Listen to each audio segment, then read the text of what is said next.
করতে পারবেন না।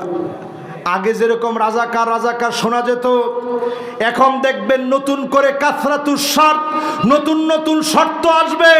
আলেমদেরকে দেখলেই, দাড়ি টুপি দেখলেই মৌলবাদ আর জঙ্গিবাদ বলে নতুন নতুন তকমা লাগায় দেওয়ার চেষ্টা করা হবে। বুঝতেছেন আমার কথা? বুঝলে ভালো, না বুঝলে আরো ভালো। 3 নম্বরে নবীজি বলেছেন, কে বুঝেন না হাত তুলেন। সবাই বুঝছেন?